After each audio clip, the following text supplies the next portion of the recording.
नमस्कार, सच्ची रिपोर्ट में आपका स्वागत है और मैं हूं आपके साथ निकिता श्रीवास्तव। आइए रुक करते हैं आज तमाम बड़ी खबरों का।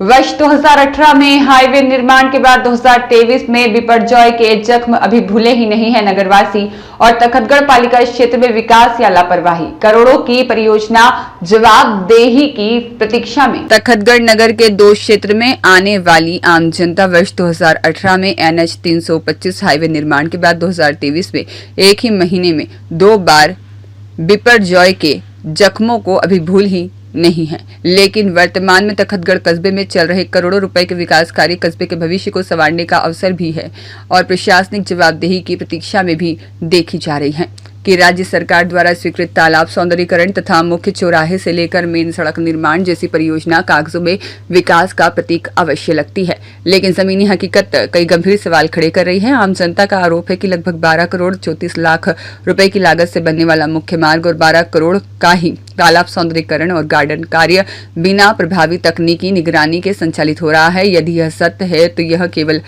प्रत्यात्मक चूक नहीं बल्कि सार्वजनिक धन के उपयोग में गंभीर लापरवाही का संकेत भी है।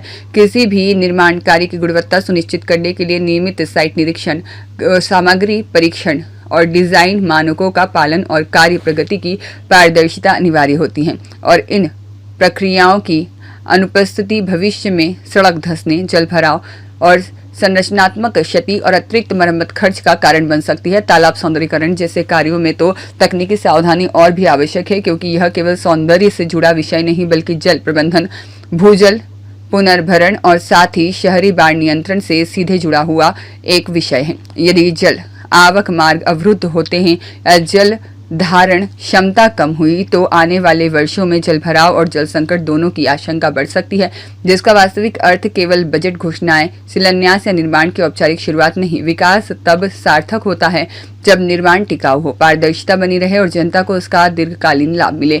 अन्यथा करोड़ों रुपए खर्च होने के बावजूद जनता को समस्याएं ही विरासत में मिलने वाली है।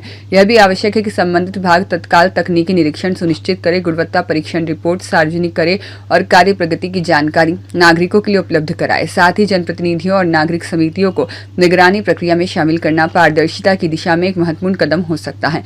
अन्यथा वर्ष 2018 में NH 325 हाईवे निर्माण के दौरान सांडेराव से लेकर तखतगढ़ चौराहे तक किस तरह वर्षा जल का जलभराव हुआ और किसके लिए आफत बनेगा, जिसकी किसी भी जनप्रतिनिधि या तकनीकी अधिकारी द्वारा कोई ध्यान नहीं दिया जा रहा है। अगर ध्यान भी दिया तो कुछ स्थानीय लोगों ने दिल्ली पहुंचकर मुख्य चौराहे पर प्रस्तावित फ्लाईओवर को ही निरस्त करवा बैठे, जब 2023 में 18 जून से 10 जुलाई तक की महीने में 2 बार बिपरजॉय चक्रवाती तूफान का दंशडूब क्षेत्र की जनता ने भुगता है। उनको जाकर पूछिए कि वह इस जोखिम को अभी भूली है या नहीं। हालांकि तखतगढ़ के नागरिक विकास के विरोध में नहीं है, बल्कि केवल चाहते हैं कि विकास टिकाऊ हो, ईमानदारी से हो और आने वाली पीढ़ियों के लिए उपयोगी साबित हो। अब यह प्रशासन पर निर्भर करता है कि वह इन परियोजनाओं को जन विश्वास की मिसाल बनाता है या लापरवाही का प्रतीक।